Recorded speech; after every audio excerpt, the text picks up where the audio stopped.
Hi, everyone. I know this is very unprofessional having a starting soon screen and we're still setting up technically, but I want to thank you all for being very patient. So just hang out with us for a second.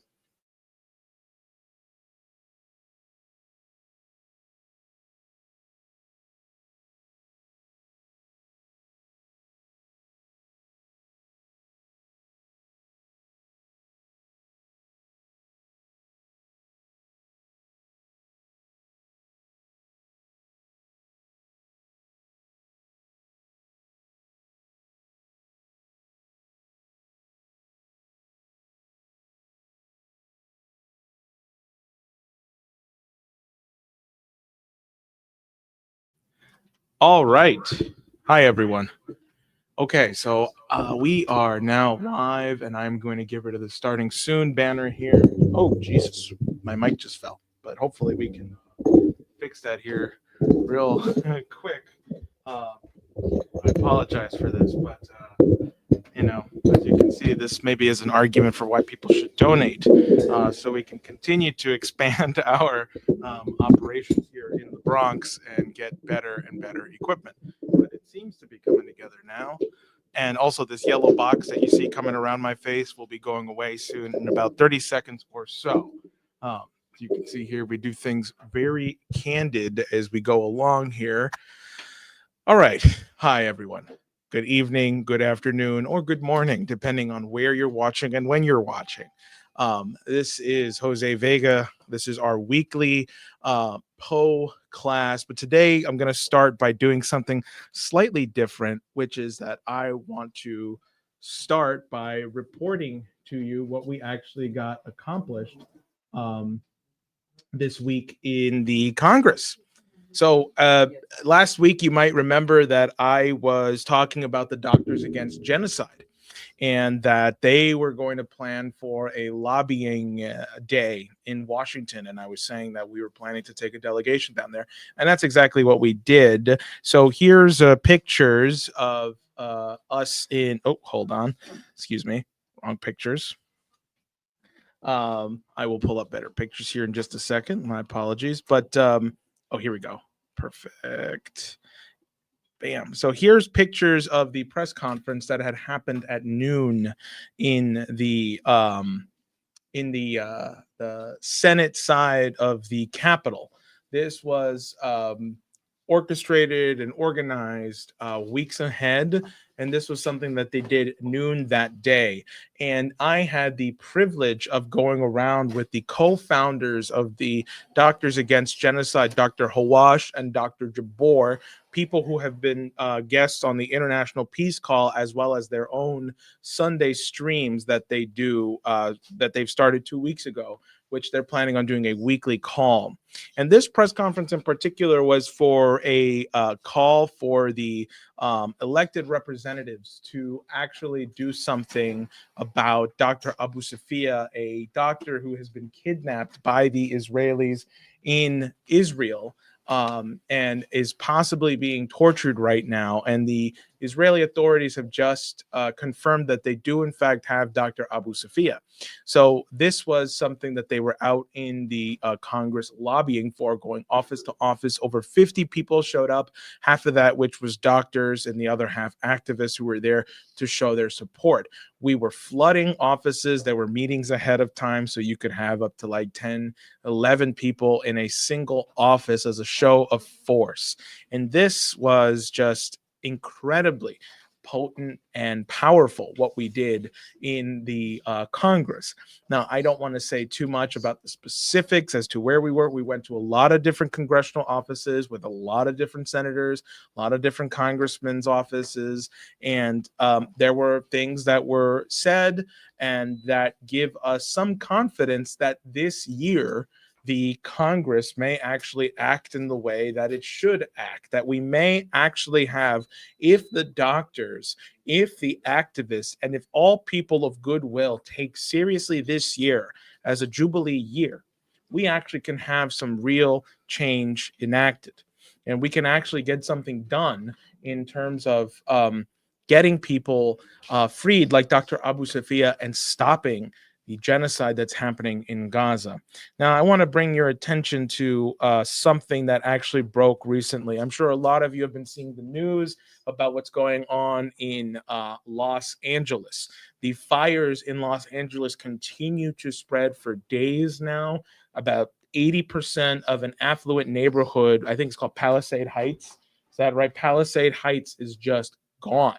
And the fire is continuing to spread into Hollywood. It's absolutely insane. But this morning, what we saw in the Bronx, just around 2 in the morning, just before 2 in the morning, there was a giant fire that broke out here in the Bronx. Over 250 firefighters had to come out and put out the blaze. And myself and Robert Castle were on the scene at around 1 p.m. So 12 hours after the fire had happened, there were still firefighters there putting out smoke and fire, and we were able to interview people. So keep an eye out for that on social media. But I wanted to put up this picture here. You may have, if you've been following my social media, you will have seen this picture already.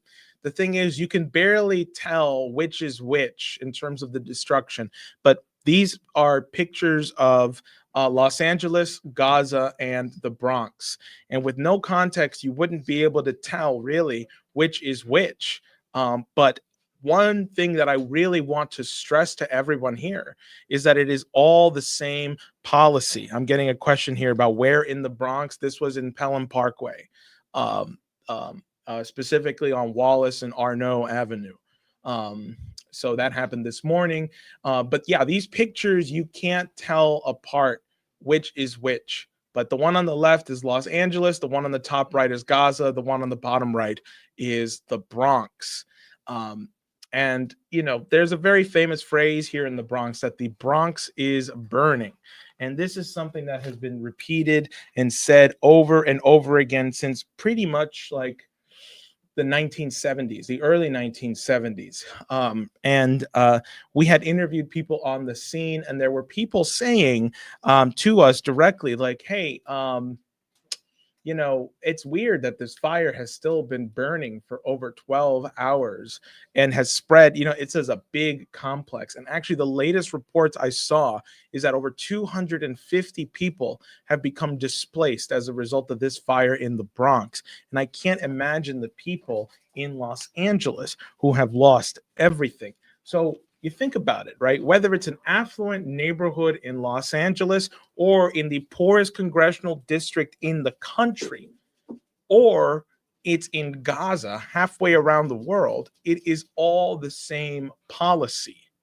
And you can't run away from reality. There is a beautiful metaphor that was drawn, which is the mask of the Red Death. And this was something that we discussed early on in our Poe classes, and people may want to revisit that. The mask of the Red Death is this plague that was plaguing the land, but this Lord Prospero, Prince Prospero, he boarded himself up, secluded himself, and thought he could hide away from the reality. And yet it came, and well, I don't want to spoil what happens at the end, but it's allegorical, if not a parallel to what is happening right now. So with that, I will end my briefing session here. And what I'm going to do is I'm going to go and bring up Dennis Speed now up on the screen. Dennis, are you there? Can you hear us?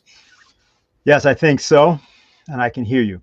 All right, perfect. And we can hear you here in the Bronx.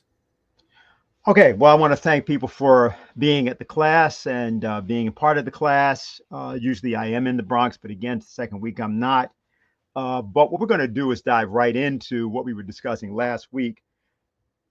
Many of you were with us, but just so people have some sense what we did last week, what we're going to do is to begin with a partial reading of the story we did last week. The name of the story was Silence. So let's go right to that, Jose. I think you can start us off. We're going to read just the beginning of this and make a brief comment. And then we're going to go to the story of this week. Okay. All right. I will start us off here. So this is called Silence, a Fable by Edgar Poe. Uh, And then uh, the subtitle you have? yes, ours. Oh, a subtitle. The subtitle. Yes, I have that here on the side. It's in the manner of the psychological autobiographists. So that subtitle's missing here. And if this is your first time coming to our Poe classes, you'll know that there are different versions of Poe stories. And we've discussed that a lot. So if you want to know why, you should go digging into our previous classes. But anyway, okay, yeah. So Silence, a fable in the manner of the psychological autobiographists. And it begins by quoting Al Araf here. Ours is a world of words. Quiet we call silence, which is the merest word of all. This is from a poem, Al Araf. Listen to me, said the demon as he placed his hand upon my head. There is a spot upon this accursed earth which thou hast never yet beheld, and if by any chance thou hast beheld it, it must have been in one of those vigorous dreams which come like the simoon upon the brain of the sleeper who hath lain down to sleep among the forbidden sunbeams. Among the sunbeams, I say, which slide from off the solemn columns of the melancholy temples in the wilderness. The region of which I speak is a dreary region in Libya, by the borders of the river Zaire, and there is no quiet there, nor silence. The waters of the river have a saffron and sickly hue, and they flow not onward towards the sea, but palpitate forever beneath the red eye of the sun with a tumultuous and convulsive motion. For many miles on either side of the river's oozy bed is a pale desert of gigantic water lilies. They sigh one unto the other in that solitude and stretch towards the heavens their long, ghastly necks and nod to and fro their everlasting heads. And there is an indistinct murmur which cometh out from among them like the rushing of subterrene water, and they sigh one unto the other.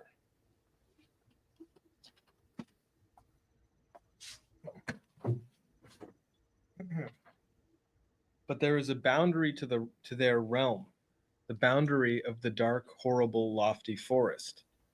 There, like the waves about the Hebrides, the low underwood is agitated continually, but there is no wind throughout the heaven. And the tall primeval trees rock eternally hither and thither with a crashing and mighty sound. And from their high summits, one by one, drop everlasting dews.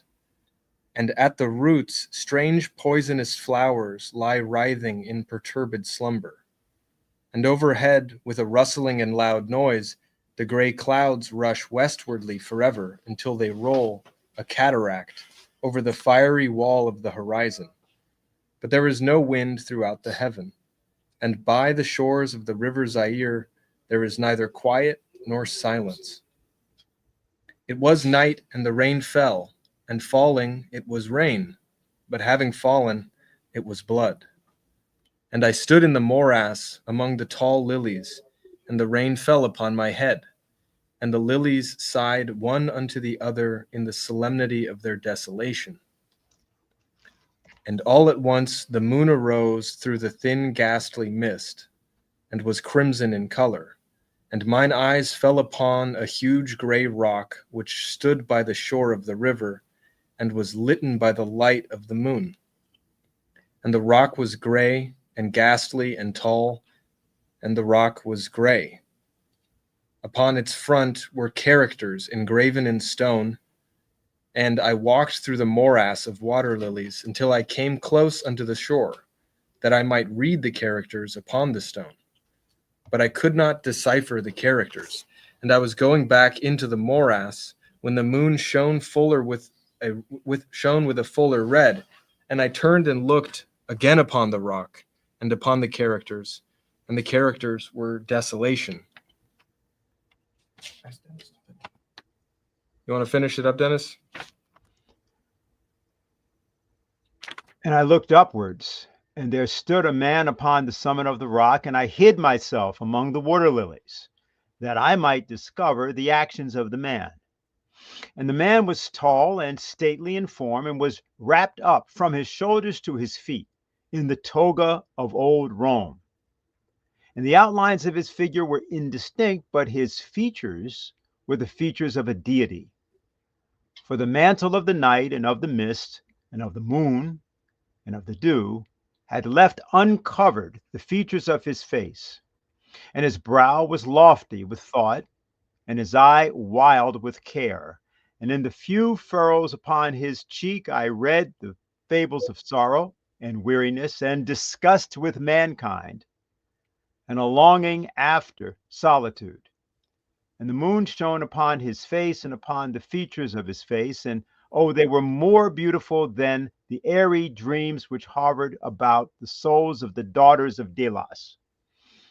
And the man sat down upon the rock, and leaned his head upon his hand, and looked out upon the desolation. He looked down into the low, unquiet shrubbery, and up into the tall primeval trees, and up higher at the rustling heaven, and into the crimson moon.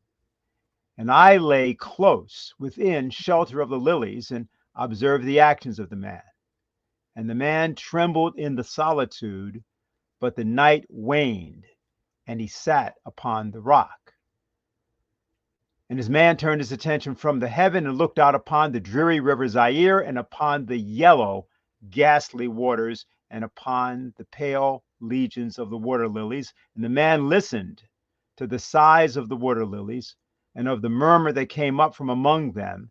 And I lay close within my covert, and observed the actions of the man. And the man trembled in the solitude, but the night waned, and he sat upon the rock.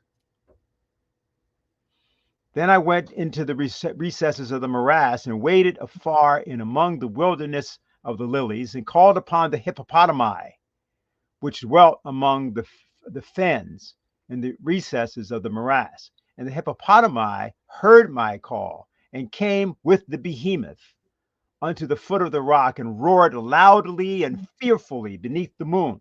And I lay close within my covert, and observed the actions of the man.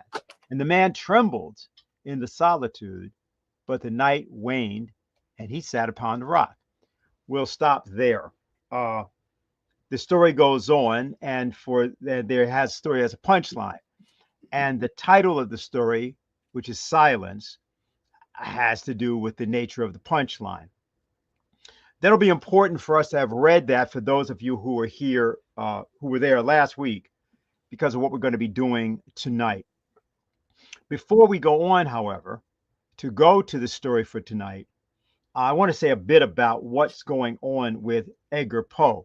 Now, first of all, a large reason we're doing this, the class is largely dedicated to destroying the ideas of the typical English literature class of the 1960s and 70s, let alone after that, because it's become virtually impossible for people to read these stories, largely because of the way in which the destruction of education has occurred in our time, and really from that time.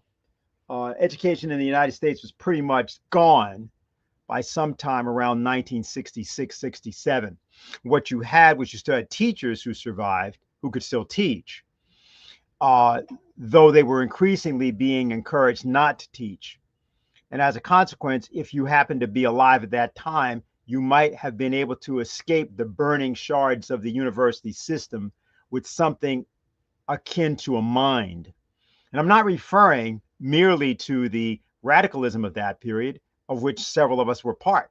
I was certainly part of it, and we tried to do different things to reform the educational system. I'm not referring to that. I'm referring to the fact that there was, from that time of the mid-60s, a little bit earlier than that, a decision that was made, involved certain individuals from what later became called the Club of Rome, but was known at that time as part of NATO, the Organization for Economic Development and Cooperation was the name of it, the OECD. And they had decided 1964 to try to destroy American education. They were very concerned about the cultural optimism that had occurred because of the space program and the commitment that was made, particularly by John F. Kennedy at Rice University, announced at Rice University, to put a man on the moon and return him safely to Earth within the decade. We have, of course, reached the kind of cultural dark age now where people have been encouraged to believe that the United States never went to the moon. And the reason that that is able to have such currency, and people who denigrate people that believe that should realize it's even more unbelievable that the United States would have stopped going to the moon. Why would you do that? That is, you have to realize that for the people that believe we never went, there's a correlate question that the people who know that we did go to the moon, that's something that's even more incredible that we stopped going. And we did. And the reason was because the United States was culturally reversed, was culturally castrated during the mid 1960s, so that it became an anti-technological progress and an anti-intellectual progress center.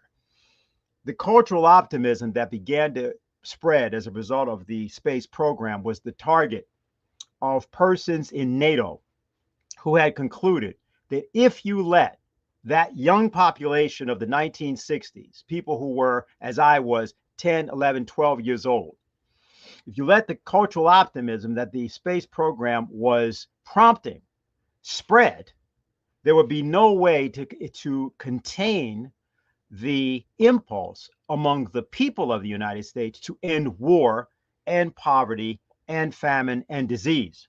The reason for this is because that's what Kennedy talked about in his inaugural address, which he talked about the idea of fighting the common enemies of mankind. And that's what they were: poverty, disease, war, famine, and war itself.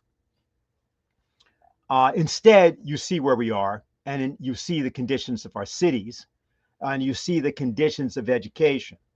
So the Poe class is an investigation of how that happened. That's its purpose. And so just take a story like this. This story is actually written against two individuals. One of them was Benjamin Disraeli, who later would become the Prime Minister of England, 1868.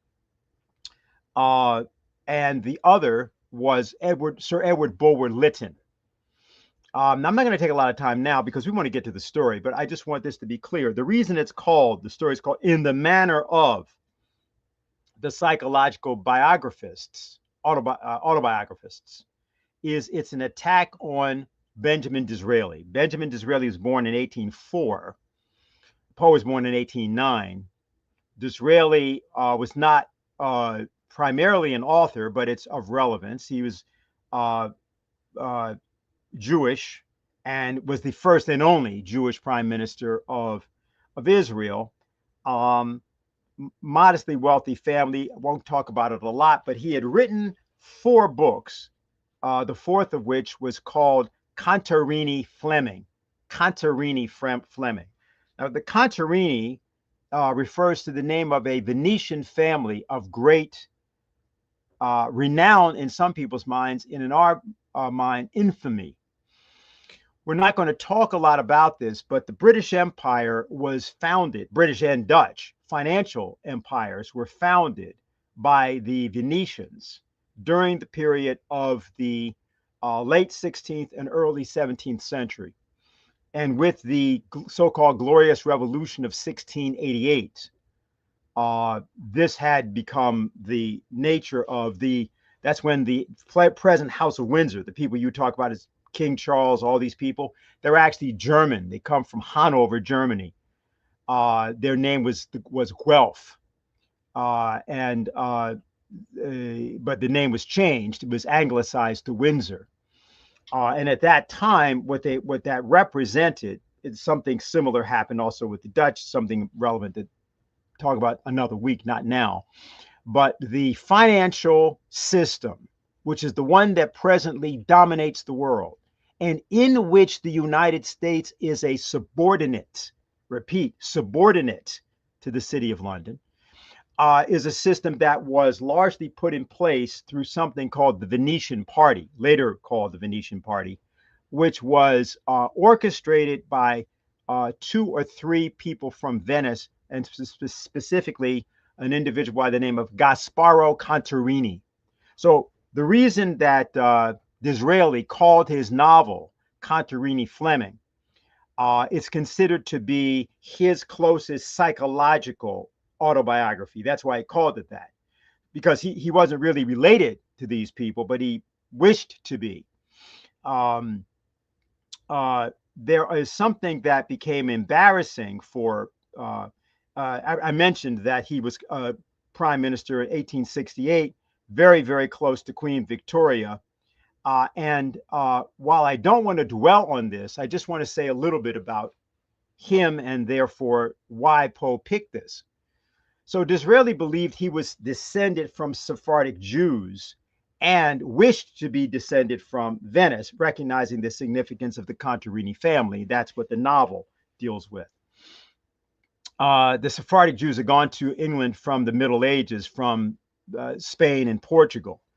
And for those, and we're not going to go into this now, except to just indicate that when you are looking at the 17th century of Great Britain, what was called Great Britain, there's a cult belief which is called the British Israelites, that the British and England is the tribe, the lost tribe of Israel. You can call it the 12th tribe or the 13th tribe, depending on how you want. If you think that 13 is an unlucky number, I call it the 13th tribe. But the notion is that England is supposed to be the New Jerusalem. So although, for those of you who are following current events, you hear about the Christian Zionists and how they want to see the rapture happen, because what's got to happen is that Israel has got to rise up and become the new, it's got to fight Armageddon. It's going to fight that against the Muslims, as it's said, and there's going to be some great conflagration. That's what the Christian Zionists say. Well, actually, that's not the British plan. The British plan is New Jerusalem. The New Jerusalem is the City of London. So, yeah, Jews may die, and a lot of other people may die, but that's not their conception. And I'm saying this because these cult-like beliefs, these mystical beliefs, were held by people like Disraeli and others. And actually, just quoting from a site, there's a site that talks about the Victorian era, and it was an author's Polish, and he had read various of Disraeli's material and was quite upset by it. He said about Disraeli, in his novels and public statements, Jews and the Jewish question appear with surprising frequency, so that it will not be an exaggeration if we say that Disraeli was obsessed with his Jewishness. However, what he wrote about Jewish matters was often unfortunate and sometimes even very stupid. He repeatedly emphasized with exaggerated pride about the superiority of the Jews over other nations. Now, let me say this. I'm not going to play into, in any way, the conceits of anti-Semites about Zionism and Judaism, etc., because there are anti-Semites, a lot of them. But there's something very important to realize that would have been known both by Poe and in general by others, that Disraeli and this faction of people, and there were not that many of them, but they were significant. We're talking about an aristocratic elite whose allegiance was to Venice. I realize now this is one of these things that's going to be very rather shocking. People understand, what's this all about? The key conflict in the world from the period of the 15th century into the 18th and early 19th century can best be described as a conflict between the Italian city of Florence, Italy, and the impact of Venice, Italy.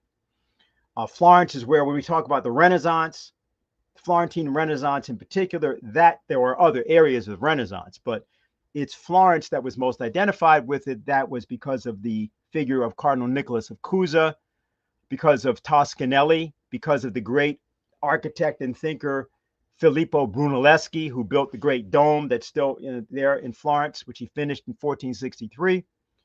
Toscanelli, the great astronomer and geometer, who is a friend both of Nicholas of Cusa and Brunelleschi. And then Leonardo, who's born a little later, 1452, but by the time really that he's 17 years old, is involved with the people and with the projects there as an artist and as a civil engineer, a military engineer, which is what Leonardo was. So that's one faction. That's the faction that actually creates the ideas that basically found what people today call modern Western civilization, and also ultimately are responsible for what we would call physical economy. Against them is a group from Venice. These are people who are espionage, usury, financial exploitation, and about a lot of the things that today people talk, and slavery, which was founded, or largely modern day slavery, came out of Venice and was directed. It was the Venetians that helped to codify the African side of the slave trade, but the word slave refers originally to Slav. It was something that was being carried out in Asia, also in Europe. And they were the people that traded in that. And Gasparo Contarini is one of those individuals. So I'm going through that just to let you know something. And we're not going to do this again, during this tonight, but it's useful to take this little detour because Poe is an intelligence operative. His task, together with James Fenimore Cooper, Washington Irving, and a few other writers of the 1830s, in particular, 1820s, 30s, 40s, is that what they're doing is they're at war with the culture of the imperial and colonial British Empire, and also the culture of the financial side of that culture as well, the so-called City of London, or so that's what they're doing. And so in the story we're going to read now, The Man of the Crowd, there is another reference. We are not going to talk about it tonight until I get through the story, which is at the very beginning of the story. And Poe's doing the same thing. He uses a beginning of the story, and there's some quotes, and he quotes a particular author, and he's going after somebody else. This person is French, but they are representing a Greek author by the name of Theophrastus. Theophrastus was the protege of Aristotle. And without going through a lot, you'll hear in the story at the very beginning, Poe will reference, just in passing, the German philosopher Gottfried Wilhelm Leibniz. And he's referencing Leibniz against the author of the quote. I think his name is Bruyère. Because what he's referring to is a war going on at that time, which he is intervening in on behalf of American intelligence against another negative influence. And the reason they were doing this, by the way, is because they were trying to establish an anti-imperial American culture, and Poe was at the forefront of doing that. So he was involved in a lot of battles in literary journals, and they all look very literary. They all look very kind of, what's this all about to the modern reader?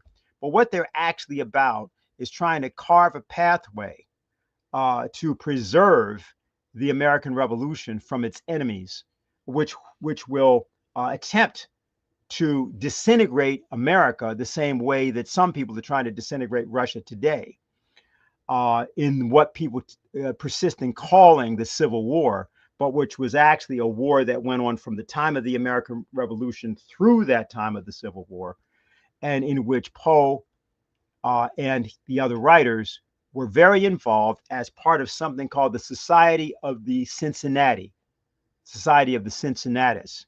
It was a intelligence network that was founded by George Washington, the Marquis de Lafayette, who was still alive in this period, and John Jay and others, Hamilton. They were all part of this, and they formed it. Was the generals, basically generals and officers of the American Revolution, in addition to a few other people. And they realized that they had no consolidated American Revolution so long as the British Empire was predominant in the seas, predominant in world trade, predominant in monetary affairs, and predominant in culture. They didn't have a one American Revolution, and so there was this faction that continued to fight for it, and that Poe was part of that. All right, having done that, I apologize for the length of that. But let's go to the story. And the story we're going to read is called The Man of the Crowd. Okay, I have it pulled up here. And Marcel, you're going to start us off. I have a list of... Can we have actually the series of... Why don't you read off the series of readers so that way we can move a little faster? Sure. And then I'll also... So first we're going to have Marcel, and then Kynan, and then Robert, then Lynn, and then Dick. And then, yeah. You will see where we are. We will see, and then you'll see where we are. Sorry. So right. You guys just indicate when you want to relay, when you want to, stop and then get somebody else in. Just one more thing. I think we also decided, by the way, that I know some of you have the paper. So when you come up here, I will just, like, for example, there's words that are highlighted that'll be up on the screen. So like ennui, for example, I'm going to ask that you just define what it means. If we can highlight it and put it up, I'll do so. So if the word's in blue here on the screen, I will make sure that we click it so that we know what it means. All right. I may just say, like, hold on for a sec, and then I'll have you read the definition. Are they able to see those? Are those in blue on their paper? Are they highlighted in their paper? No, not on their paper. No. And where are these definitions? Well, I'll put them. I can put them up. Oh. Yeah, he's clicking onto them. I'm clicking onto them. Yeah. Oh. All right. So Marcel, you can come up and start us off. So. By the way, Jose, one alternative will be, like, Robert will be able to do this. He'll be able to look at it on his computer or on his phone in terms of those blue highlights. Anybody that wants to do that, that way you'll know. Okay. All right. Okay, good. Okay. All right, Marcel. Come on up here. Thank you, our online audience, for being very patient. Okay. All right. So, and then, yeah, and start with the quote and everything. Yep. Whenever you want to switch, just, yeah. Marcel, you have the translation for the opening, or do you know what it means? I do not have the translation, and I'm not sure what it means. It's an idiom, I think. It means this great misfortune of not being able to be alone.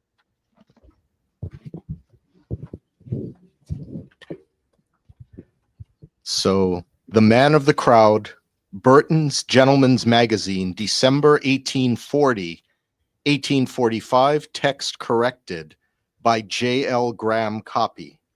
Ce grand malheur de ne pouvoir être seul by La Bruyère. It was said of a certain gentleman, a certain German book, that lasst sich nicht lesen. It does not permit itself to be read. There are some secrets which do not permit themselves to be told. Men die nightly in their beds, wringing the hands of ghostly confessors, and looking them piteously in the eyes. Die with despair of heart and convulsion of throat, on account of the hideousness of mysteries which will not suffer themselves to be revealed. Now and then, alas, the conscience of man takes up a burden so heavy in horror that it can be thrown down only into the grave. And thus, the essence of all crime is undivulged. Not long ago, about the closing in of an evening in autumn, I sat at the large bow window of the coffee house in London. For some months I had been ill in health, but was now convalescent, and, with returning strength, found myself in one of those happy moods which are so precisely the converse of ennui. Hold on, Marcel. Can you just read the definition there? Ennui, boredom, a feeling of weariness and dissatisfaction. So let's see. Yeah, I'm trying to find where I had left off here. Which are so precisely the converse of ennui. Right.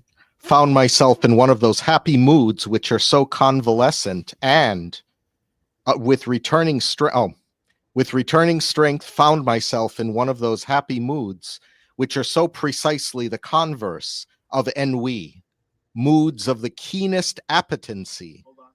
Appetite. Can you read the appetite? Having a fixed. This is going to be too disruptive. He's not able to do it that way. We'll deal with it another way. Okay, let's go ahead. We'll deal with it. Let's see. Oh, moods of the keenest appetency when the film from the mental vision departs, and the intellect, electrified, surpasses as greatly its everyday condition as does the vivid yet candid reason of Leibniz, the mad and flimsy rhetoric of Gorgias. Merely to breathe was enjoyment, and I derived positive pleasure even from many of the legitimate sources of pain. I felt a calm but inquisitive interest in everything. With a cigar in my mouth and a newspaper in my lap, I had been amusing myself for the greater part of the afternoon, now in poring over advertisements, now in observing the promiscuous company of the room, and now in peering through the smoky panes into the street. This latter is one of the principal thoroughfares of the city, and had been very much crowded during the whole day. But as the darkness came on, the throng momentarily increased, and by the time the lamps were well lighted, two dense and continuous tides of population were rushing past the door. At this particular period of the evening, I had never before been in a similar situation, and the tumultuous sea of human heads filled me, therefore, with a delicious novelty of emotion. I gave up, at length, all care of things within the hotel and became absorbed in contemplation of the scene without.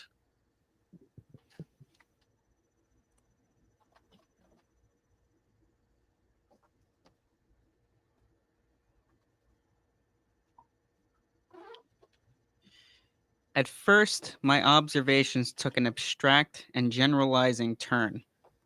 I looked at the passengers in masses and thought of them in their aggregate relations. Soon, however, I descended to details and regarded with minute interest the innumerable varieties of figure, dress, air, gait, visage, and expression of countenance. By far the greater number of those who went by had a satisfied, business-like demeanor, and seemed to be thinking only of making their way through the press. Their brows were knit, and their eyes rolled quickly. When pushed against by fellow wayfarers, they evinced no symptom of impatience, but adjusted their clothes and hurried on. Others, still a numerous class, were restless in their movements, had flushed faces, and talked and gesticulated to themselves, as if feeling in solitude on account of the very denseness of the company around. When impeded in their progress, these people suddenly ceased muttering, but redoubled their gesticulations, and awaited, with an absent and overdone smile upon the lips, the course of the persons impeding them. If jostled, they bowed profusely to the jostlers, and appeared overwhelmed with confusion. There was nothing very distinctive about these two large classes beyond what I have noted. Their habiliments belonged to that order which is pointedly termed the decent. They were undoubtedly noblemen, merchants, attorneys, tradesmen, stock jobbers, the eupatrids and the commonplaces of society. Men of leisure and men actively engaged in affairs of their own, conducting business upon their own responsibility. They did not greatly excite my attention. The tribe of clerks was an obvious one, and here I discerned two remarkable divisions. There were the junior clerks of flash houses, young gentlemen with tight coats, bright boots, well-oiled air, and supercilious lips. Setting aside a certain dapperness of carriage, which may be termed the schism, for want of a better word. Deskism. Sorry. Yeah, you're right. Which may be termed deskism for want of a better word. The manner of these persons seemed to me an exact facsimile of what had been the perfect of bon ton about 12 or 18 months before. They wore the cast-off graces of the gentry, and this, I believe, involves the best definition of the class.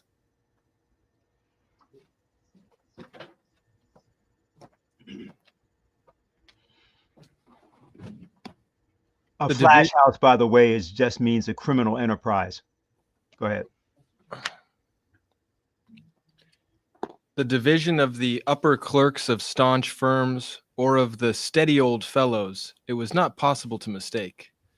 These were known by their coats and pantaloons of black or brown, made to sit comfortably, with white cravats and waistcoats, broad, solid-looking shoes, and thick hose or gaiters.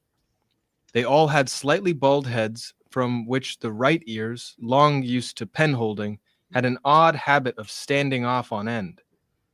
I observed that they always removed or settled their hats with both hands and wore watches with short gold chains of a substantial and ancient pattern. Theirs was the affectation of respectability, if indeed there be an affectation so honorable.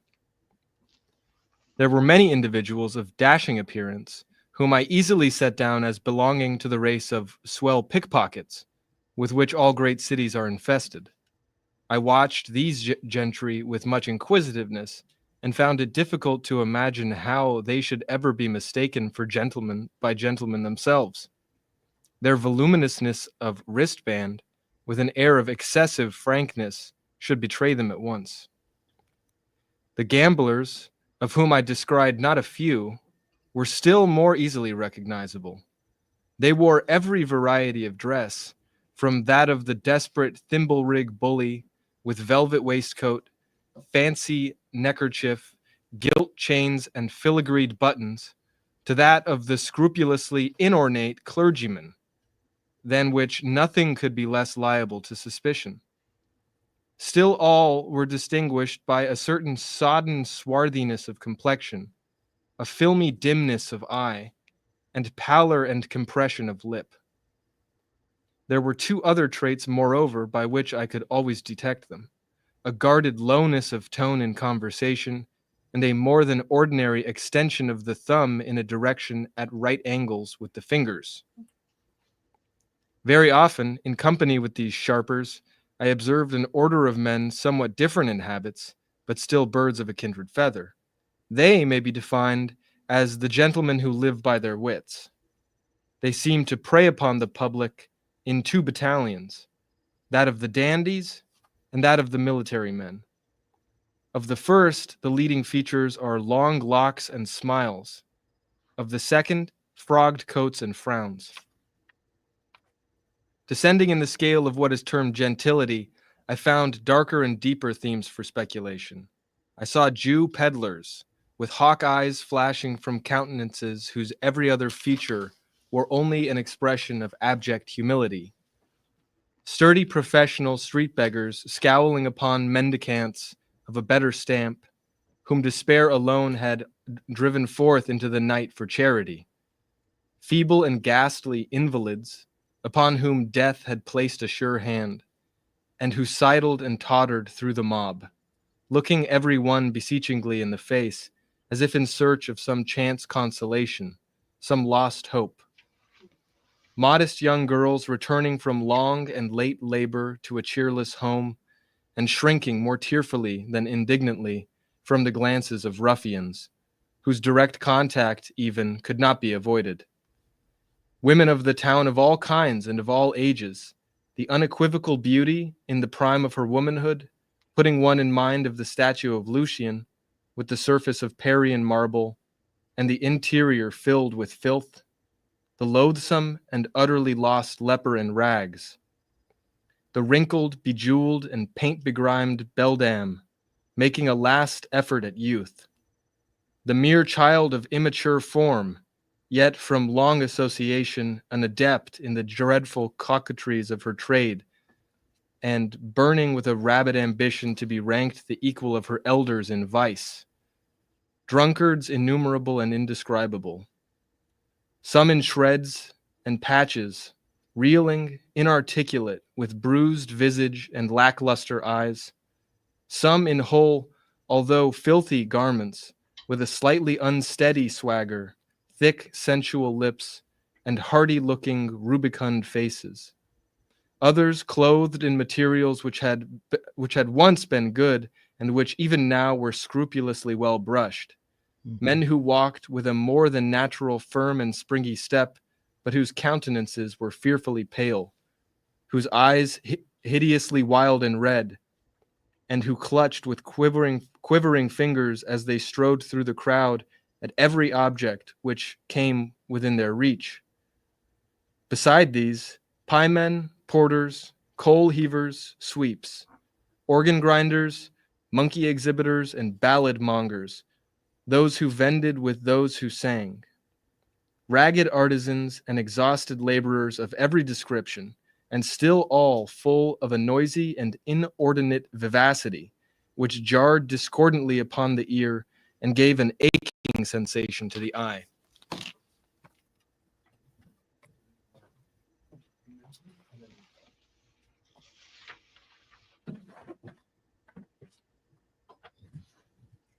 As the night deepened, so deepened to me the interest in the scene. But not only did the general character of the crowd materially alter, its gentler features retiring in the gradual withdrawal of the more orderly portion of the people, and its harsher ones coming out into bolder relief as the late hour brought forth every species of infamy from its den. But the rays of the gas lamps, feeble at first in their struggle with the dying day, had now at length gained ascendancy, and threw over everything a fitful and garish luster. All was dark, yet splendid, as that ebony to which was likened the style of Tertullian. The wild effects of the light enchained me to an examination of individual faces.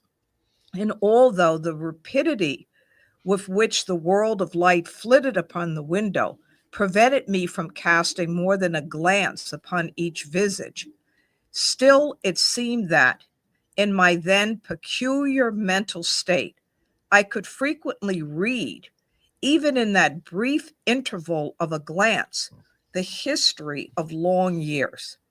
With my brow to the glass, I was thus occupied in scrutinizing the mob when suddenly there came into view a countenance, that of a decrepit old man, some 65 or 70 years of age, a countenance which at once arrested and absorbed my whole attention on account of that absolute idiosyncrasy of its expression. Anything even remotely resembling that expression I had never seen before. I well remember that my first thought upon beholding it was that wretch, had he viewed it, would have greatly preferred it to his own pictorial incarnations of the fiend. And I'll just say here, because I looked it up before, that wretch is a German painter who illustrated, among many other things, Goethe's Faust. So he's referring, I think, there to the devil that to which Faust sells his soul, that this man reminded him of that. As I endeavored during the brief minute of my original survey to form some analysis of the meaning conveyed, there arose confusedly and paradoxically within my mind the ideas of vast mental power, of caution, of penuriousness, of avarice, of coolness, of malice, of bloodthirstiness, of triumph, of merriment, of excessive terror, of intense, of supreme despair. I felt singularly aroused, startled, fascinated. How wild a history, I said to myself, is written within that bosom. Then came a craving desire to keep the man in view, to know more of him. Hurriedly, putting on an overcoat and seizing my hat and cane, I made my way into the street and pushed through the crowd in the direction which I had seen him take, for he had already disappeared. With some little difficulty, I at length came within sight of him, approached, and followed him closely, yet cautiously, so as not to attract his attention. I had now a good opportunity of examining his person. He was short in stature, very thin, and apparently very feeble. His clothes generally were filthy and ragged, and as he came now and then within the strong glare of a lamp, I perceived that his linen, although dirty, was of a beautiful texture, and my vision deceived me. Or through a rent in a closely buttoned and evidently second-handed roquelaire, which is just a cloak, enveloped him. I caught a glimpse both of a diamond and a dagger. These observations heightened my curiosity, and I resolved to follow the stranger whithersoever he should go.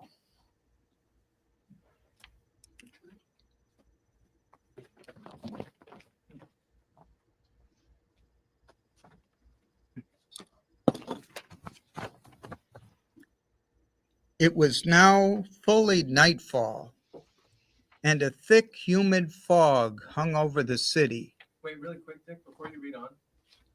In my version, Yeah. just real quick. I think it's a small difference, but my version says, "I caught a glimpse of either a diamond or of a dagger." I don't know if that matters that much. That is very different. This is both. I know. Wow. Okay. Okay. It was now fully nightfall, and a thick, humid fog hung over the city, soon ending in a settled and heavy rain.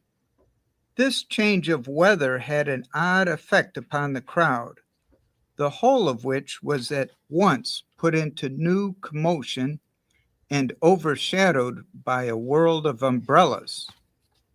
The waver, the jostle, and the hum increased in a tenfold degree. For my own part, I did not much regard the rain, the lurking of an old fever in my system rendering the moisture somewhat too dangerously pleasant. Tying a handkerchief about my mouth, I kept on. For half an hour, the old man held his way with difficulty along the great thoroughfare, and I here walked close at his elbow through fear of losing sight of him. Never once turning his head to look back, he did not observe me. By and by he passed into a cross street, which, although densely filled with people, was not quite so much thronged as the main one he had quitted. Here a change in his demeanor became evident. He walked more slowly and with less object than before, more hesitatingly. He crossed and recrossed the way repeatedly without apparent aim, and the press was still so thick that at every such movement I was obliged to follow him closely. The street was a narrow and long one, and his course lay within it for nearly an hour, during which the passengers had gradually diminished to about that number which is ordinarily seen at noon in Broadway near the park. So vast a difference is there between a London populace and that of the most frequented American city. A second turn brought us into a square, brilliantly lighted and overflowing with life. The old manner of this stranger reappeared. His chin fell upon his breast, while his eyes rolled wildly from under his knit brows in every direction upon those who hemmed him in. He urged his way steadily and perseveringly. I was surprised, however, to find, upon his having made the circuit of the square, that he turned and retraced his steps. Still more was I astonished to see him repeat the same walk several times, once nearly detecting me as he came round with a sudden movement. In this exercise he spent another hour, at the end of which we met with far less interruption from passengers than at first. The rain fell fast, the air grew cool, and the people were retiring to their homes. With a gesture of impatience, the wanderer passed into a by-street comparatively deserted. Down this, some quarter of a mile long, he rushed with an activity I could not have dreamed of seeing in one so aged, and which put me to much trouble in pursuit. A few minutes brought us to a large and busy bazaar, with the localities of which the stranger appeared well acquainted, and where his original demeanor again became apparent, for he forced his way to and fro without aim among the host of buyers and sellers. During the hour and a half or thereabouts which we passed in this place, it required much caution on my part to keep him within reach without attracting his observation. Luckily, I wore a pair of caoutchouc overshoes and could move about in perfect silence. At no moment did he see that I watched him. He entered shop after shop, priced nothing, spoke no word, and looked at all objects with a wild and vacant stare. I was now utterly amazed at his behavior, and firmly resolved that we should not part until I had satisfied myself in some measure respecting him. Should I keep reading? I'll pick it up for a minute, and then let's repeat the readers, okay? All right. A loud-toned clock struck 11, and the company were fast deserting the bazaar. A shopkeeper, in putting up a shutter, jostled the old man, and at the instant I saw a strong shudder come over his frame. He hurried into the street, looked anxiously around him for an instant, and then ran with incredible swiftness through many crooked and people-less lanes until we emerged once more upon the great thoroughfare whence we had started, the street of the D Hotel. It no longer wore, however, the same aspect. It was still brilliant with gas, but the rain fell fiercely, and there were few persons to be seen. The stranger grew deadly pale. He walked moodily some paces up the once populous avenue, then, with a heavy sigh, turned in the direction of the river, and plunging through a great variety of devious ways, came out at length in view of one of the principal theaters. It was about being closed, and the audience was thronging from the doors. I saw the old man gasp as if for breath, while he threw himself amidst the crowd, but I thought that the intense agony of his countenance had in some measure abated. His head again fell upon his breast. He appeared as I had seen him at first. I observed that he now took the course in which he had gone the greater number, in which had gone the greater number of the audience. But upon the whole, I was at a loss to comprehend the waywardness of his actions. As he proceeded, the company grew more scattered, and his old uneasiness and vacillation were resumed. For some time, he followed closely a party of some 10 or 12 roisterers, but from this number, one by one, dropped off until three only remained together in a narrow and gloomy lane little frequented. The stranger paused and for a moment seemed lost in thought. Then, with every mark of agitation, pursued rapidly a route which brought us to the verge of the city, amid regions very different from those we had hitherto traversed. It was the most noisome section quarter of London, where everything wore the worst impress of the most deplorable poverty and of the most desperate crime. By the dim light of an accidental lamp, tall, antique, worm-eaten wooden tenements were seen tottering to their fall, in directions so many and capricious that scarce the semblance of a passage was discernible between them. The paving stones lay at random, displaced from their beds by the rankly growing grass. Horrible filth festered in the dammed up gutters. The whole atmosphere teemed with desolation. Yet as we proceeded, the sounds of human life revived by sure degrees, and at length large bands of the most abandoned of a London populace were seen reeling to and fro. The spirits of the old man again flickered up, as a lamp which is near its death hour. Once more he strode onward with elastic tread. Suddenly a corner was turned, a blaze of light burst upon our sight, and we stood before one of the huge suburban temples of intemperance, one of the palaces of the fiend Jinn. Okay, who wants to pick it up?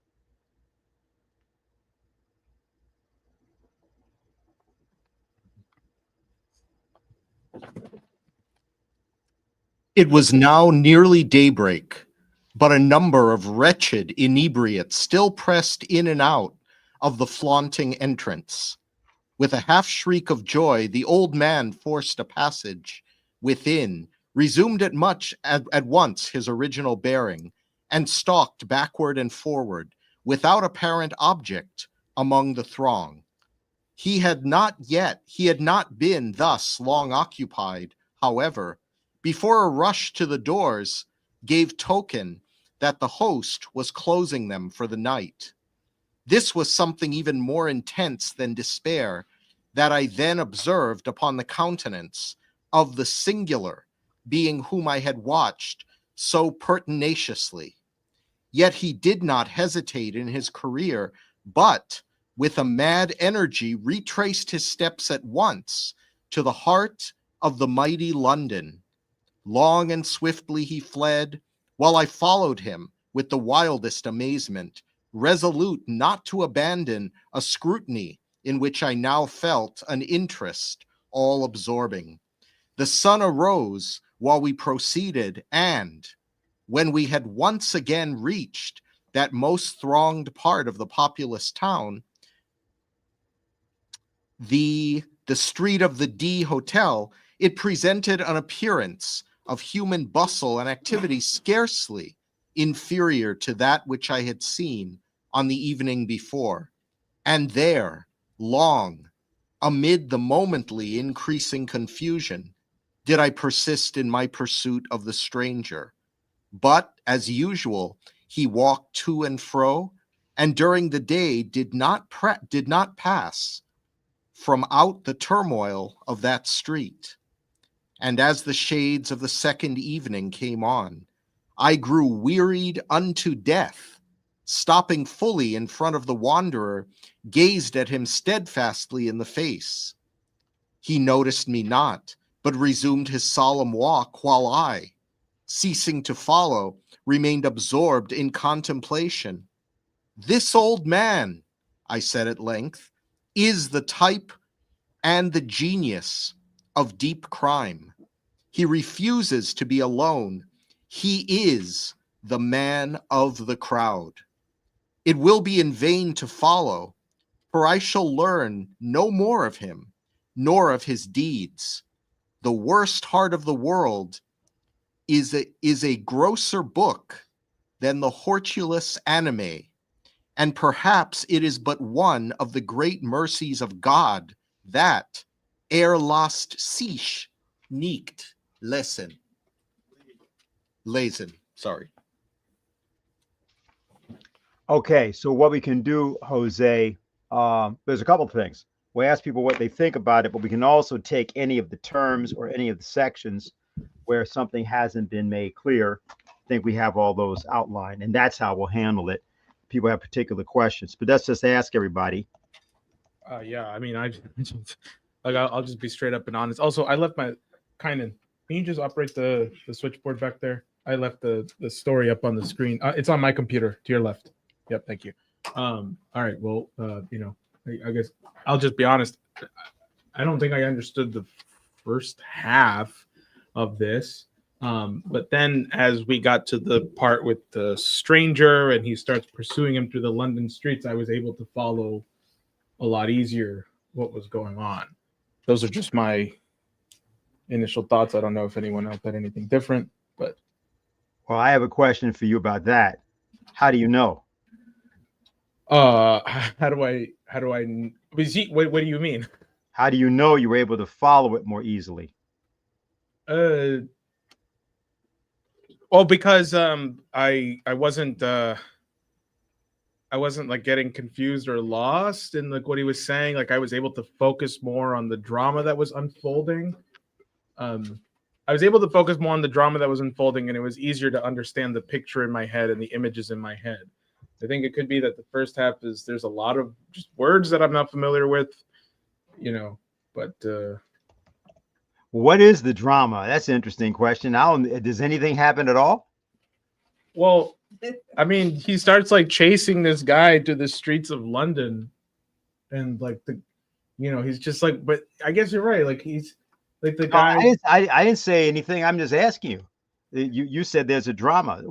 Is there one? I don't have a problem with the idea. When I mean drama, I mean like at least some kind of actions are happening. At least there's motion. At least now there's like a chase happening. He's following this guy, but the guy just seems to be kind of boring, I guess. Oh well, because the stranger flashes his cloak, and we see what could be a diamond and a dagger, or as Robert pointed out in his version, a diamond or a dagger. It's like, oh, okay, all right. So there's something about this strange man, and our narrator is following him through these streets, and like, it's like, oh, okay, well, where is this going? But then it's like, yeah, well, where is this going? Well, part of it is that part of the question. Yeah. Oh, This is related to Dennis's question, but about what actually happened, but it's not really, it doesn't seem exactly possible what he described. Like, What do you mean? Go ahead. Supposedly this old man who he sees, I guess, like in the evening, and then he like follows him through all these different shops for almost 2 days. Right. Yeah. And then like out to the edge of the city, and then it's like day 24 after day. Yeah, like it goes into another day. I don't remember the exact timeline, but it's because he said second evening is starting to set it. Oh, I guess right. Right. Because you're right. Wow. Oh yeah, 24 hours. You're right. But But then then- he falls him in the evening, and then it's the second evening starting to set. Right, 24 hours following this guy. Yeah. and then finally he sort of faces him, which he's been trying to avoid being noticed by him the whole time, supposedly, right? He's wearing rubber boots and he can walk quietly and all that. But then when he actually sees him, He doesn't see him, right? He doesn't. The man of the crowd does not see him, doesn't notice his existence. So then it's like, what happened? Yeah. Like, did the guy even exist? You pass me a copy over there. Thank you. Okay, let's continue. I hear it. I hear you. Yeah. What do you Anybody else? Okay, Marcel's This- coming up. Yeah. So Robert is posing. Why do we even think that this happened? You mean like, why did the story happen, or like why Did it happen? That's right. Well, that seems to be what Robert just posed. Oh, He's saying that he's straight chasing some old guy through the street at a rate that it's amazing, right? He can't do it. Yeah. long did he do it for? Like 24 hours. No, 24 hours. 24. Yeah, kind of in the back asked how long does he chase him for? I said 24 hours. Marcel, you wanted to say something? This is a shot in the dark, but it seems like what's fascinating to me is he reflects that this person is a criminal. And up to the point that he mentions that, that's maybe one of the last things that you would think. Something that I noticed was when he gets into a denser crowd, he moves to and fro, and it's as if he is, more unsteady on his feet, losing his balance, so forth. But it may be that he's a pickpocket of sorts, and that he's couching himself that way, especially when the crowd becomes more dense, so that he can get away with his crime through the art of deception, because no one would in fact suspect that. And that's just what I'm thinking. All right. Does anybody else think that at all? Okay, you know what? I was ready to reject it completely, but I may see that. But go ahead, Lynn. Well, first of all, on the question of whether this is happening or whether it's kind of a delusion, I mean, I don't know for sure. That's certainly a possibility, because remember, the guy has been in ill health for months, and he's now saying he's convalescing, but he's in a very bizarre mood, which he says precisely, he's in a manic mood, precisely the converse of ennui, keenest appetites and so forth and so on. So that's one thing. So you're wondering if he's could be having a hallucination. I'm not saying he is. On the other hand, the description is really interesting. I mean, I actually love, it's a real Dickens type description of the city of London. And he says at a certain point that this area of town, makes, New York City Broadway. Remember, this is London in the 1840s. And if people have read Charles Dickens, they know this is exactly what the streets look like. It's every class of people, rich and poor, prostitutes, people who are wealthy, people who are businessmen, prostitutes, which he describes in detail, thieves, gamblers, etc. So he has a very drunkards. He has a very colorful description of people being in the central part of London. And then when he gets to this character that he starts to follow, he somewhat, the way he describes him, it's paradoxes. It's things that it's confusedly and paradoxically, right? Great mental powers, caution, penuriousness, avarice, coolness, malice.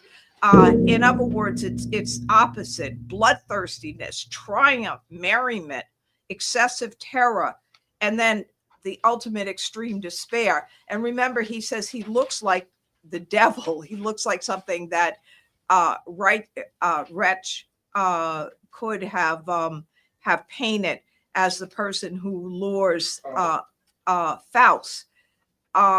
So that's who the person is that he's following. But somehow this man simply seems to incorporate various aspects, every aspect, in a ambiguous and paradoxical way of the crowd. He's like little bits of all of these different people, but the fact that he always is with them, he's also a purposeless soul, because his whole purpose in life is to always be in the midst of these people. And if there aren't people around, he gets very, it's like he's winding down, and then he's got to run to the next crowd, whether let's hit some other people, because part. Yeah, I think this is good, but let's Yeah. let some other people talk. I think. Okay. All right. That's a We few have thoughts. somebody coming up Wait, here. go and then- yeah, go ahead. Go Malcolm. ahead. And then I think I have an answer to your question as to whether or not this is happening. We're going out. Yeah, so his opening before the old man grabs his attention is so beautiful insofar as for any of us that have spent time in New York City, whether it's Grand Central Station or a ballpark, at various times of the hour, rush hour, seeing the mixture, the certain types that there are that he's very funny in ridiculing and pointing out. So he's having fun with that. But to me, it's the fact that he's an old man. That to me is crucial in terms of that grabs his attention. Says, what's this old man doing out here? What's going on with him? And he begins his observations in terms of his behavior and seeing how he reacts to the various crowds, to the various levels of society, and is somehow, while feeble, actually able to manage it quite well and keep on going. I thought that was fascinating. So I don't read much into the old man other than that's what he's been able to do his entire life, managed to navigate without, quote, getting into trouble. The fact that he, while raggedy and dirty, did have some type of a more higher quality linen of clothing suggests that perhaps he had lived at another level earlier in his life, but now was perhaps little more than muddling his way through, but at least being able to do that. I had, well, actually, first of all, on the internet there was a Yeah, if you got stuff on the internet, let us know because we don't want to. Isaiah asked in the beginning, didn't he commit a crime? I think the he here is the narrator. I think that's a question. I don't.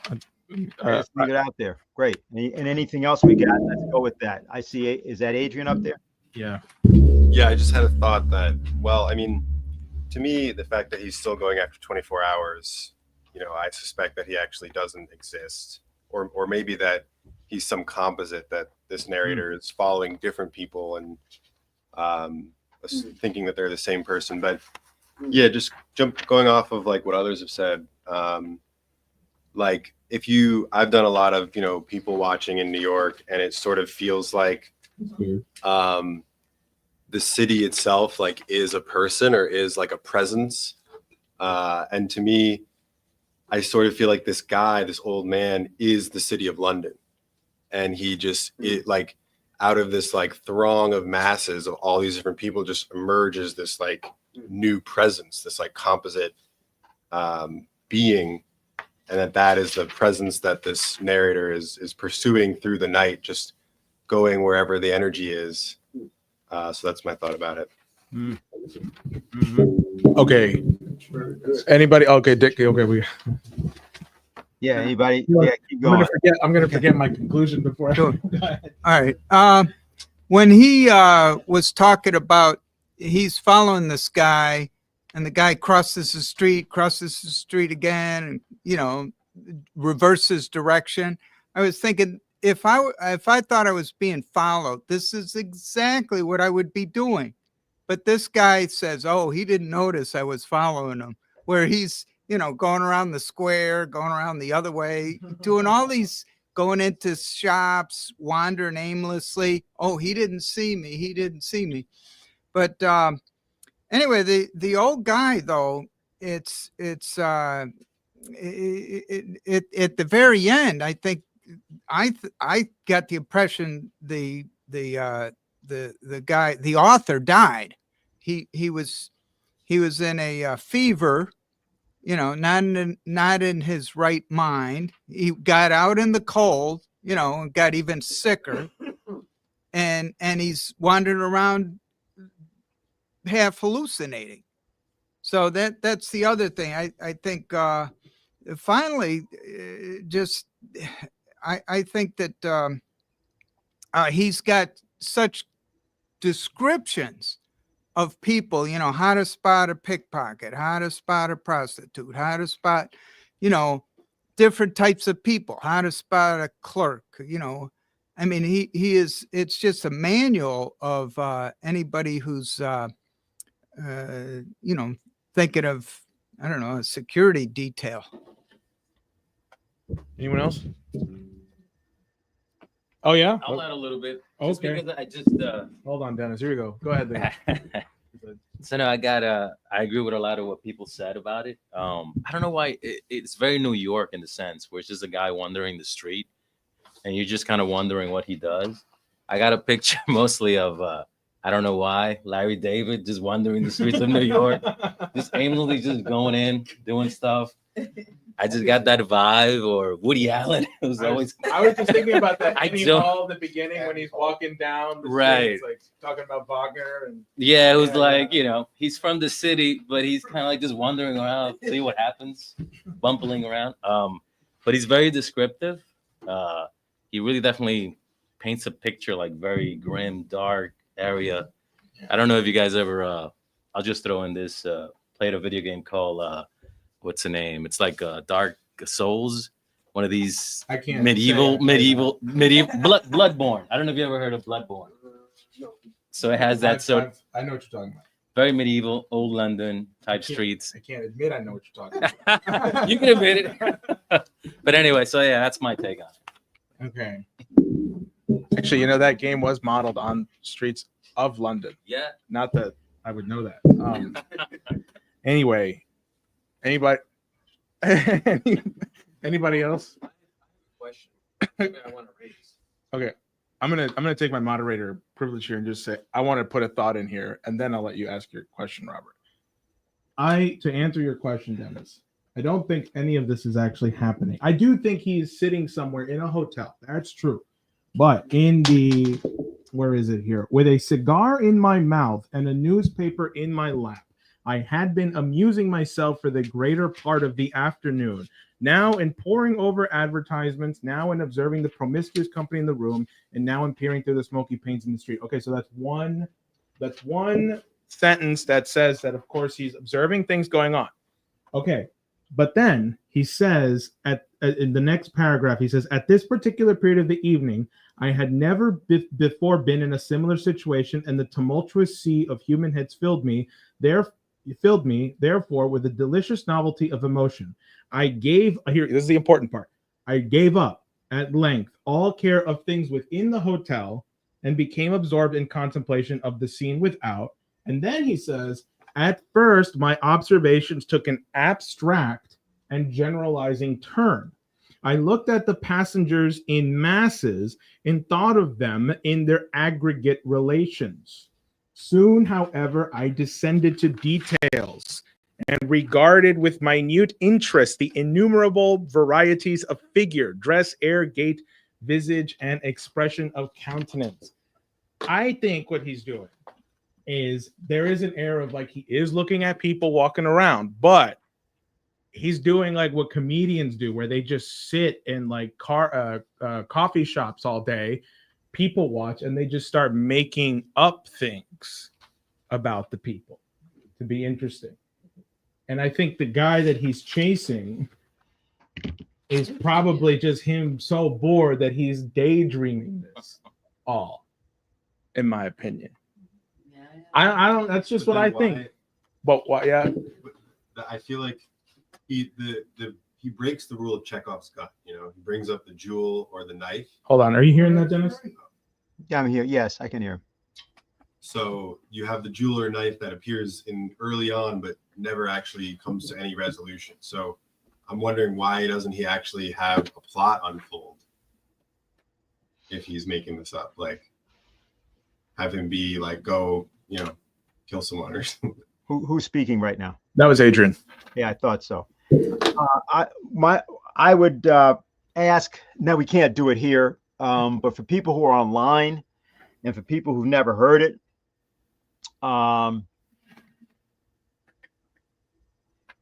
take a look at the story "Heart of Darkness."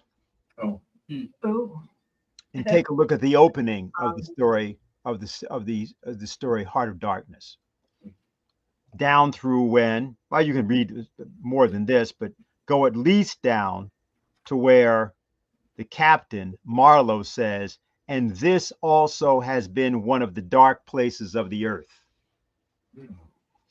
I don't think we have enough time tonight, but I will simply say that I find what Adrian said to clearly, in my view, say what this is. It's London. It's the city of London. Yeah, that makes sense. Right. It's the soul of crime. That's what it says. The soul and genius of crime. This old man is the type and the genius of deep crime. He refuses to be alone.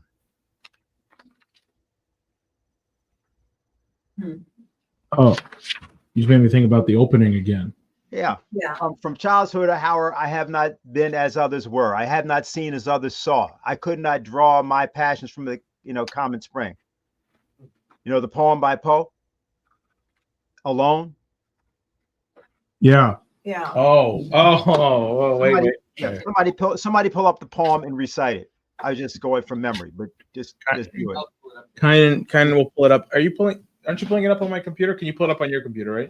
From the same source, I have not taken my sorrow. I could not, oh, I loved alone. I don't remember all the lines of it.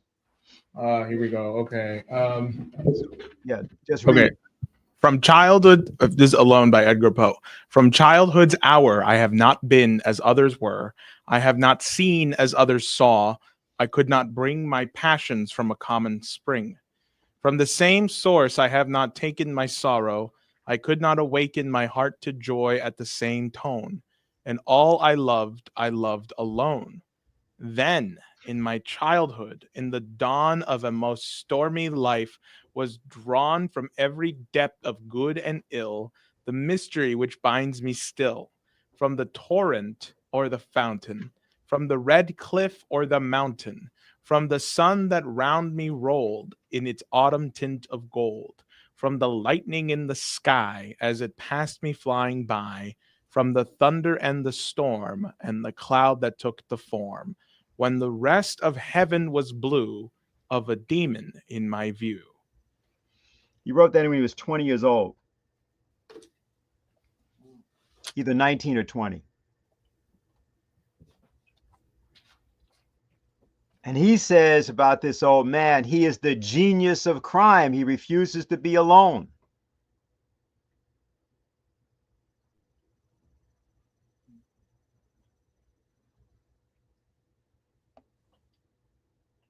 Why? Why is that? Edgar Poe was not big on other directedness. He was not a big one on crowd anything. He wasn't a big one on crowd sourcing. He wasn't a big one on public opinion. He wasn't a big one on rolling with the crowd. He was not a big one on going along to get along or any such thing. And I think that the description is London, which now has become New York, by the way. New York was not that, or in one sense, it had been that at the time of the 5 points and things like that in early New York. That's certainly true. So actually, let me correct myself. Clearly, New York City had scenes in portions of it like what he describes, but nothing like this.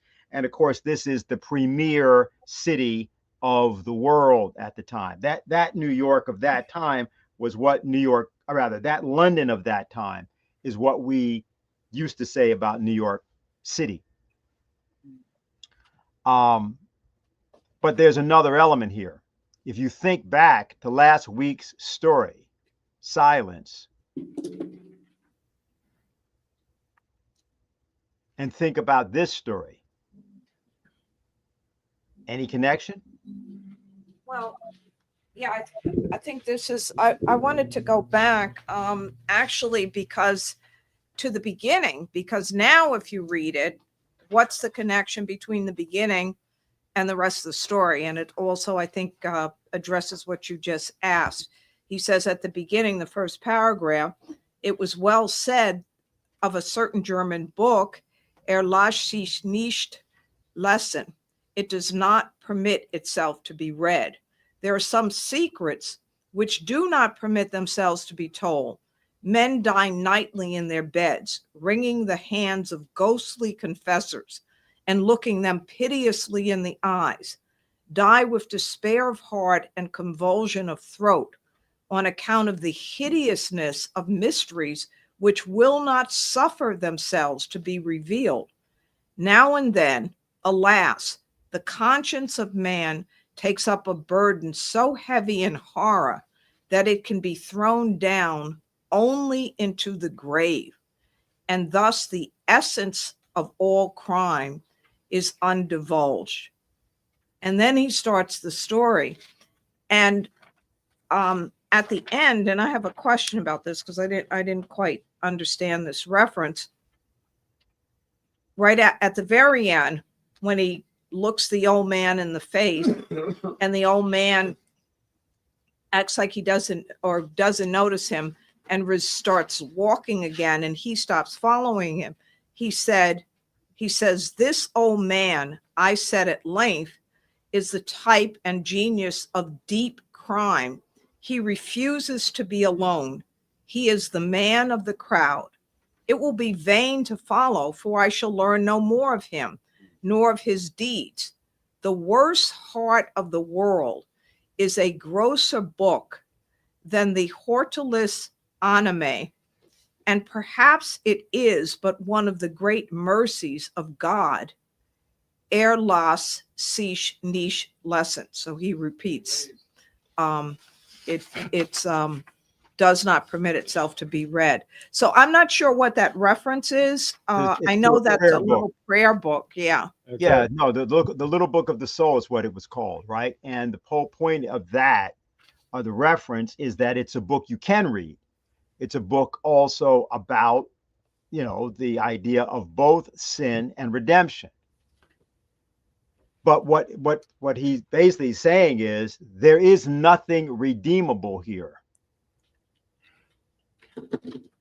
How long has the old man been walking? Anybody? For a day.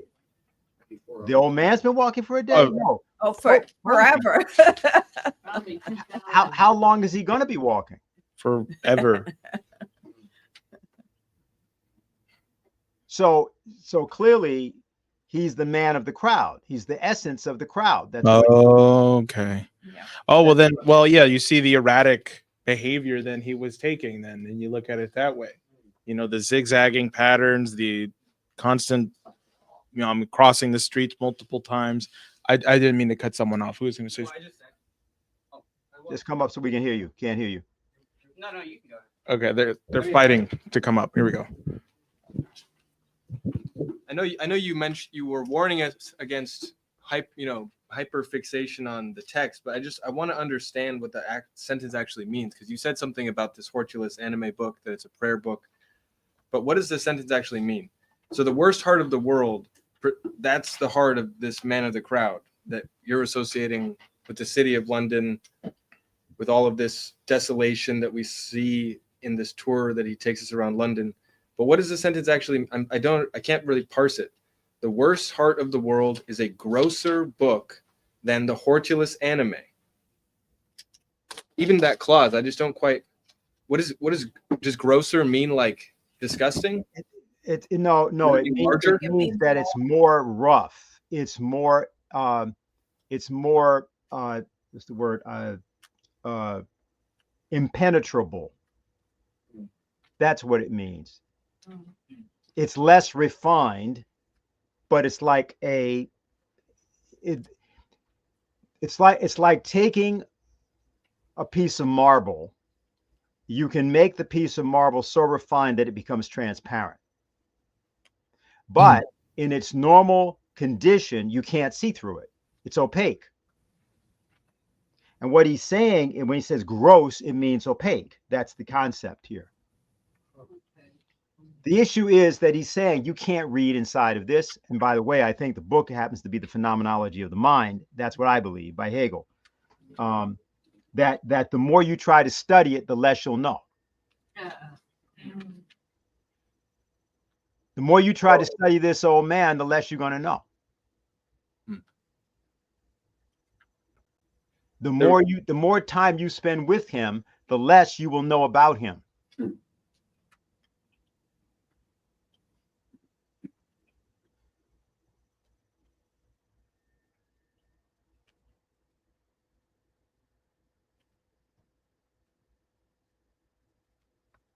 That's why the reference to Leibniz is important at the beginning, but I'm not going to try to get into that now. You know, one thing that's interesting with this, I had compared it before. Before you say that, let me just tell you what this is. People who know the problem of trying to square the circle will understand what I just said.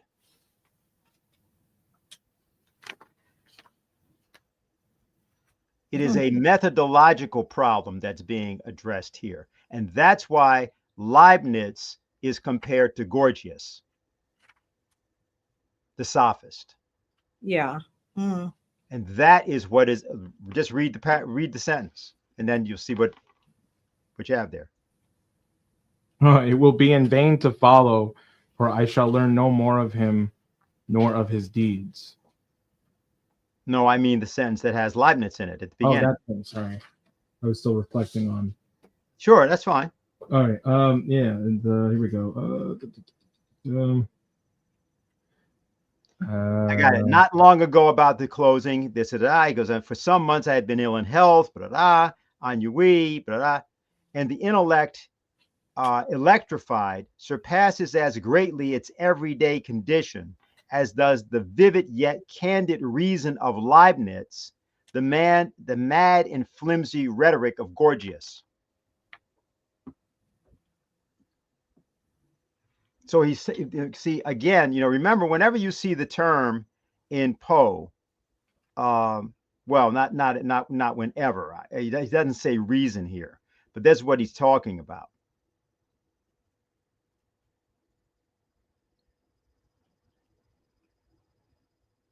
Or no, he does have it. I'm sorry. It just says it right there.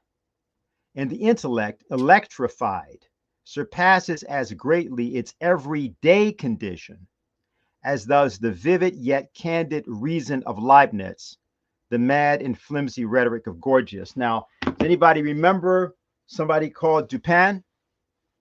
Yes. Yeah. Somebody in the Murders in the Rue Morgue story who's able to seemingly read the minds of other people.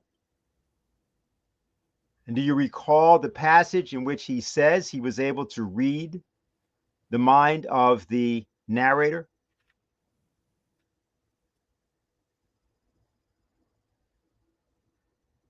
Oh, yeah. Is that, does anybody remember that passage?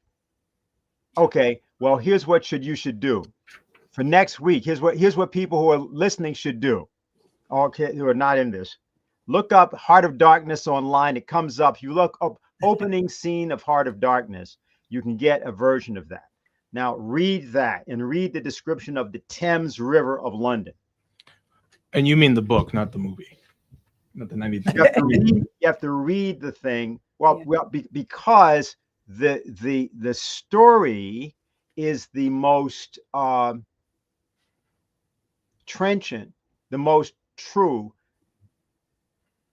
indictment of colonialism and racism that exists in the English language, including anything written after it. So it needs to be read, but you got to read it, because the story starts out comparing the Thames River to the Congo River.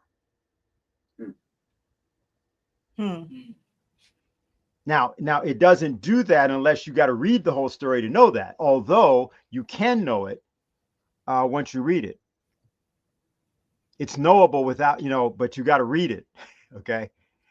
what I'll say about this is that people should understand that one of the things I was going to do tonight, but won't do now because it's too late, is to introduce a musical example from Beethoven where there is a subject presented in the opening movement of one of his sonatas, and then he repeats the subject with just one change.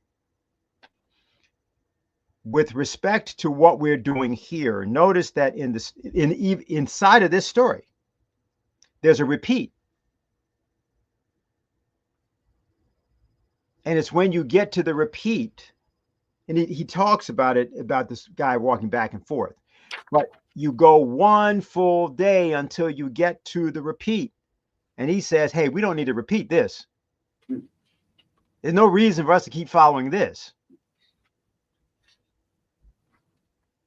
Now, the reason I reference this is because in reading these things, it's always useful to take them off the level of what the things are you read. Oh, the story is about the thing I'm reading. Why do you presume that the story is about the thing that you are reading about? Whoa.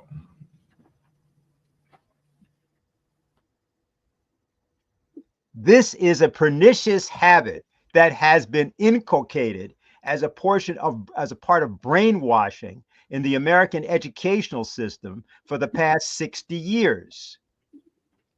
People who actually were able to read did not read this way. Dennis, there's something in the chat that I'll put up if you want to respond to it. Let me know. Let's try Go ahead. one of them. Okay. This is from Darkly Yours. Also, Poe is speaking in old parlance to pretentious aristocracy. Many of the writers of his time included arcane references for his readers to play with. He doesn't always speak plainly. Precisely. He's going after something. He's going after people who think this way and write this way. This is in particular the reference at the beginning, this La Bruyere. This was a person that had written a book called The Characters. And it was a series of characterizations of people, like stereotypes. And this La Bruyere was writing in the imitation of Theophrastus, the Greek, who had first done this. He had these so-called 30 categories of the soul or something, 30 categories of humans. And so what had happened was that this is a tradition of writing and characterizing people in this way. And Poe was not into this. Okay. These were Americans. They didn't believe in this. And the thing that was said there specifically, there is a reference. Well, I mean, the whole thing in London is enough. I don't want to take more time. I would simply put it this way. Here's what we can do, because there's a lot that we've put on the table in the last 2 weeks, and I've sort of adumbrated around it, like what I said about Disraeli. It's useful for people to take these two stories. Here's some things for homework if you're interested. There's the opening passage of Heart of Darkness, like I said. There's the reading of the Poe story itself. There's, if you want to find Contarini Fleming, that might be useful for some people, by Disraeli. And I would take a look at the Murders in the Rue Morgue, which you can read there, best the beginning of it, by the way, in which Poe is discussing, or the protagonist is discussing, Charles Auguste Dupin and how he did what he did. There was also a real person named Charles Auguste Dupin. We will not get into that. But we probably, at this point, for everybody that's listening, probably need to do a bit of an intense class. Might be a little longer than even this one. Perhaps next week. We'll figure it out and take these things up. By the way, if anybody wants to write to me and has other particular questions or other observations, Jose, you can figure that out. Just drop the email in there. Your Yahoo email, is that the appropriate? That's fine. Kynan, can you make a banner of Dennis's email? Yeah. It's Dennis H. Speed. We'll put it up. Dennis H. Speed at yahoo.com. We'll put it up. We'll use that one, and then I might use a different one, the Gmail one, just so I actually get them, because the problem is that I get, you know, everybody knows this. I get like 250 emails a day. So, you know, but I will look at it. And if you have stuff, but I would just suggest those things be done. Yeah. I just want to, and I know we have the, I think that Diane that has a thing at 8 o'clock, correct? Yeah, that's correct. Yeah, so I would encourage everybody to tune into the Sarah for Senate. Excuse me, that's a arcane old. I mean, the Rouge organization is hosting Diane Sayre, who is the president of the TLO, doing a show at 8 o'clock. So I would encourage people to start switching off here and going there. But before we do that, I just wanted to tell people, if you want to get involved with our campaign, of course, you can go to votevega.nyc. That's the quickest way to get in contact with us. It's votevega.nyc. We don't have a banner for that. I don't know why we don't have a banner for that, but votevega.nyc. We need donations and we need your support. We have something coming up soon. Let me see. There's one more comment that just came in. Yeah, you don't have to hurry it out. It's cool. All right, great, beautiful. You have the books. You have this. What was you got the right name. Okay. Okay. We are not above. You have Contarina Fleming. What? You're not above a discussion about the Illuminati, the Rosicrucians. You know. All right. Holy Blood, Holy Grail. You know, we'll go there if we have to. Yeah. This is it. Yeah. All right. So, thank you. Oh, and Jose Mauricio, thank you. Appreciate contributors, hosts, and those watching. Thank you all for watching online. I'm always happy we have these discussions afterwards. By the way, it's not just that we're reading together. It's because, like, part of the time I don't understand what we read until we actually discuss it. And so, for those of you who are watching at home online, feeling like I am, where it's like, what the hell am I reading? That's why we do this. Don't be afraid to say you don't know something. Not only that, this is essential. You have to do it because of what was done to the educational system. Not that people are stupid. No, people have been bamboozled, and we're going after that. You know, I'm simply trying to do what Malcolm X asked us to do. All right. So with that, everyone, I'm going to log us off, and I'm going to put up our end card here. So good night, everyone, and yeah, it's tough but beautiful indeed. All right, good night, everyone, and here we go.